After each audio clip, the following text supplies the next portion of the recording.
Hey everyone, welcome to Saima academy. Friends, आपके boards exam चल रहे हैं उत्तराखंड बोर्ड वालों के। तो आई होप कि आपके एग्ज़ाम बहुत अच्छे हो रहे होंगे, आप अच्छे से प्रिपरेशन करके एग्ज़ाम्स दे रहे होंगे। एंड आई विश कि आप सबका बहुत अच्छा रिजल्ट आए, आप सब बहुत अच्छे मार्क्स गेन करें। अब देखो, हमें क्या करना है, जो पेपर्स हो चुके हैं उनका सॉल्यूशंस देखते हैं, ठीक है, ताकि हमें पता चले कितने क्वेश्चंस हमारे सही हुए हैं, कितने गलत हुए हैं, और जिससे हम आइडिया लगा सकें हम कितने मार्क्स गेन कर सकते हैं। तो यहाँ पे मैं मैथ्स का पेपर सॉल्व कराऊंगी, पहले साइंस का भी कराऊंगी, सोशल साइंस का भी और इंग्लिश का भी, ठीक है। तो यहाँ पे जो ये मैथ्स का पेपर है, इसका जो फर्स्ट पार्ट है, इसके अंदर इसका जो फर्स्ट क्वेश्चन है, जो मल्टीपल चॉइस क्वेश्चन है, उसके अंदर 8 पार्ट्स हैं। उन सबको बारी बारी से यहाँ पे सॉल्व करेंगे। नेक्स्ट वीडियो में फिर जो एक एक नंबर के सारे हैं, क्वेश्चन नंबर 2 से लेकर 9 तक के, वो सारे सॉल्व कर लेंगे। तो जल्दी ही 1-2 दिन में मैं आपको पूरा पेपर सॉल्व करा दूँगी ये, ठीक है। बस आपको ध्यान से देखना है और फिर उसके बाद आप अपना एक आइडिया लगा लेना कैलकुलेशन करके कि आपके कितने मार्क्स पेपर में आ सकते हैं। तो स्टार्ट करते हैं अब हम अपने पेपर को सॉल्व करना। ये जो फर्स्ट पार्ट है, देखो, इसमें निम्नलिखित में से अपरिमेय संख्या है। In the following irrational number is, 4 option दे रखे हैं, √16, √5, 16/5, 0.75। इनमें से इरेशनल नंबर बताना है। देखो, इरेशनल नंबर वो होता है अगर अंडर रूट के अंदर, यानी कि स्क्वायर रूट के अंदर अगर कोई ऐसा नंबर है जो परफेक्ट स्क्वायर नहीं है, तो उसको हम इरेशनल नंबर बोलेंगे। यहाँ पे √16 है, √16 की वैल्यू कितनी होती है? 4, ठीक है। तो ये हमारा रैशनल नंबर है। यहाँ पे 16/5 है, जो रैशनल नंबर 16/5 एक रैशनल नंबर है। रैशनल नंबर मतलब जिसको हम P/Q के फॉर्म में लिख सके, और जो Q है यानी कि जो डिनोमिनेटर है, हर है, वो 0 नहीं होना चाहिए। तो 16/5 देखो P/Q यानी कि अपॉन की फॉर्म में लिखा है, और Q यानी कि जो डिनोमिनेटर है उसकी वैल्यू 5 है। तो ये हमारा रैशनल नंबर है, इरेशनल नहीं है। फिर जो ये नेक्स्ट है फोर्थ में 0.75 को हम 75/100 लिख सकते हैं। यहाँ पर भी हमने इसको P/Q की फॉर्म में लिख दिया, और जो Q है यानी कि डिनोमिनेटर है वो 0 नहीं है, तो ये भी रैशनल नंबर हुआ। √16, 16/5, 0.75 तीनों रैशनल नंबर हैं। इरेशनल नंबर इनमें एक है, सेकंड वाला जो है √5, ठीक है। तो ऑप्शन सेकंड है जो वो करेक्ट होगा इसका।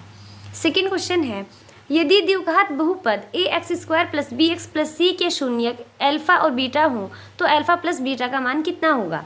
If alpha and beta are the zeros of the quadratic polynomial ax² + bx + c, then the value of alpha plus beta will be. जो सेकंड चैप्टर है हमारा क्वाड्रेटिक पॉलिनोमियल वाला, उसके अंदर जब हम फॉर्मूले करते हैं, क्वेश्चन सॉल्व करते हैं, तो हमें वहाँ पे वो भी निकालना होता है, सम ऑफ ज़ीरोज़ भी और प्रोडक्ट ऑफ ज़ीरोज़ भी। अगर 2 ज़ीरोज़ है हमारे, एक अल्फ़ा है एक बीटा है, तो उनका सम कितना होना चाहिए? -b/a। तो जो फर्स्ट ऑप्शन है वो करेक्ट हो जाएगा, ठीक है। सेकंड गलत होगा, जो थर्ड है -c/a वो भी गलत होगा, जो फोर्थ है c/a वो जब आता अगर अल्फ़ा इंटू बीटा होता, यानी कि अगर प्रोडक्ट ऑफ जीरोज, शून्यकों का गुणनफल पूछ रखा होता तो c/a होता। यहाँ पे शून्यकों का योग, सम ऑफ जीरोज पूछ रखा है, तो ये होगा -b/a। नेक्स्ट है थर्ड पार्ट, समांतर श्रेणी tan 7/4 का 5वां पद होगा।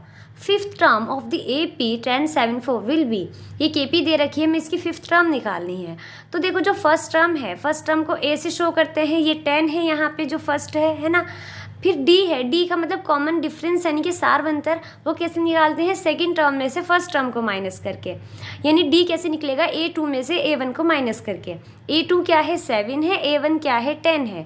तो 7 में से 10 को माइनस करेंगे, कितना आया? -3। हमारे पास A भी है, D भी है। जब हमारे पास A और D होते हैं तो हम कोई सी भी टर्म निकाल सकते हैं। हमें फिफ्थ टर्म निकालनी है। फिफ्थ टर्म कैसे निकालते हैं? A5 बोलेंगे फिफ्थ टर्म को, A5 = A + 4D। ऐसे 10th टर्म निकालनी है तो A10 = A + 9D हो जाता है। यहाँ पे फिफ्थ टर्म निकालनी है तो होगा A5 = A + 4D। A की वैल्यू पुट करेंगे 10, 4 है यहाँ पे फॉर्मूला के अंदर, और जो D है यहाँ पे कितना है? -3। 4 की -3 से मल्टीप्लाई होगी तो -12 आएगा। 10 - 12 करोगे तो -2 इसका आंसर आएगा, यानी कि जो ऑप्शन 4 है वो करेक्ट हो जाएगा, ठीक है। आई होप कि आपको ये समझ आया होगा। नेक्स्ट है हमारा जो फोर्थ पार्ट है, यदि sin θ = cos θ है तो थीटा का मान होगा। If sin θ = cos θ, the value of theta will be. तो देखो यहाँ पे क्या है कि ये हमारा ट्रिग्नोमेट्री का पार्ट है। साइन थीटा को दे रखा है कॉस थीटा के इक्वल और थीटा की वैल्यू पूछ रखी है। अगर साइन थीटा कॉस थीटा के इक्वल है तो जब साइन थीटा को कॉस थीटा से डिवाइड करेंगे तो 1 आना चाहिए, यानी कि sign theta upon cos theta 1 आना चाहिए। ठीक है, सिंपल से समझो, जैसे हम कहें कि 4 और 4 इक्वल है दोनों, जब 4 को 4 से डिवाइड करेंगे तो 1 आएगा। ठीक है, अगर दो चीज़ें सेम है, एक से दूसरी को डिवाइड करेंगे तो 1 ही आएगा। तो sine theta upon cos theta किसके इक्वल होगा? 1 के। अब हमें पता है फॉर्मूला से कि sign theta upon cos theta किसके इक्वल होता है? tan थीटा के। ठीक है, साइन जब हम क्वेश्चंस करते हैं 8th चैप्टर में सारे में, तो हमने बहुत बार ये फॉर्मूला यूज़ किया है sine theta upon cos theta. तो sine theta upon cos theta equal होता है tan थीटा के। इट मीन्स tan थीटा किसके इक्वल है? 1 के। और tan थीटा 1 कब होता है? जब थीटा 45 डिग्री होता है, यानी tan 45 डिग्री की वैल्यू 1 होती है। तो इसका मतलब यहाँ पे थीटा की वैल्यू 45 डिग्री होनी चाहिए, तभी 1 आएगा tan थीटा के इक्वल। ठीक है, तो थीटा कितना हो जाएगा? 45 डिग्री। ऑप्शन 3 है जो वो करेक्ट होगा। नेक्स्ट है 5th पार्ट। एक्स अक्ष पर स्थित बिंदु के निर्देशांक हैं coordinates of the point on the x axis. अगर कोई पॉइंट एक्स एक्सिस पे है तो उसके कोऑर्डिनेट्स क्या होंगे, उसके निर्देशांक क्या होंगे? देखो ये हमारा ग्राफ होता है, ये एक्स एक्सिस है और ये वाई एक्सिस है। अगर कोई नंबर एक्स एक्सिस पे, कोई पॉइंट आ रहा है एक्स एक्सिस पे, तो वो एक्स एक्सिस पे तभी आ सकता है अगर जो वाई है, वाई की वैल्यू 0 हो। सपोज करो हमारे पास एक्स की वैल्यू 5 है और वाई की वैल्यू 3 है, तो जब हम इनको यहाँ पे, ये x5 हो गया, ये y3 हो गया, इस लाइन को दोनों को एक साथ जब हम मिलाएंगे तो ये पॉइंट कहीं पे यहाँ पर आएगा, है ना। लेकिन अगर x की वैल्यू 5 है और y की वैल्यू 0 है तो ये x5 यहाँ पे है और y0 यहाँ पे है, तो इन दोनों पॉइंट्स को मिलाओ तो ये जाएगा, पॉइंट हमारा कहाँ बनेगा? जाके x एक्सिस पे। ठीक है, तो जो ऑप्शन 1 है, x की वैल्यू तो कुछ भी हो सकती है, y की वैल्यू 0 होगी, तो जो ऑप्शन 1 है वो करेक्ट हो जाएगा। नेक्स्ट पार्ट है, यदि द्विघात समीकरण x² - 6x + k = 0 के मूल समान है तो k का मान होगा।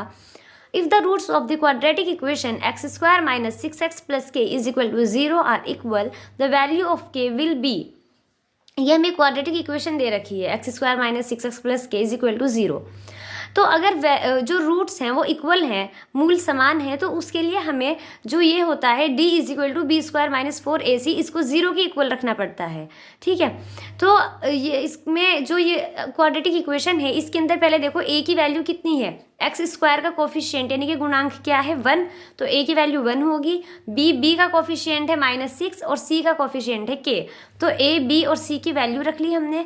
उसके बाद d = जो ये है b² - 4ac, इसको 0 के इक्वल रखेंगे और इसमें वैल्यूज़ पुट करेंगे। b की जगह आएगा -6 यानी कि -6 का स्क्वायर, -4 a की जगह आएगा 1, c की जगह आएगा k = 0। -6 से स्क्वायर करोगे तो 36 आएगा, -4 की 1 और k के साथ मल्टीप्लाई करोगे तो -4k आएगा। अब -4k को 0 की साइड भेज दोगे तो 36 = प्लस का 4k हो जाएगा।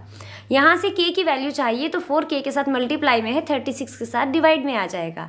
4 से 36 को डिवाइड करोगे तो आंसर आएगा 9, यानी कि k की वैल्यू यहाँ पर 9 है, जो कि किस ऑप्शन में दे रखी है? ऑप्शन 3 में, तो ये वाला करेक्ट हो जाएगा। ओके, नेक्स्ट क्वेश्चन है, यदि त्रिभुज ABC में BC = 6 सेंटीमीटर है तो AB और AC के मध्य बिंदुओं को जोड़ने वाली रेखा की लंबाई होगी। If in triangle ABC BC = 6 centimetre, then length of the line joining the mid points of AB and AC will be. ये एक ट्रायंगल है ABC, इसके अंदर जो ये BC है ये हमने मान लिया 6 सेंटीमीटर है। तो जो AB एंड AC के मिड पॉइंट है, AB का मिड पॉइंट मान लिया हमने D है और AC का मिड पॉइंट मान लिया E है, तो D और E को जोड़ने वाली जो लाइन है, दैट मीन्स DE, इसकी लेंथ बतानी है कितनी होगी।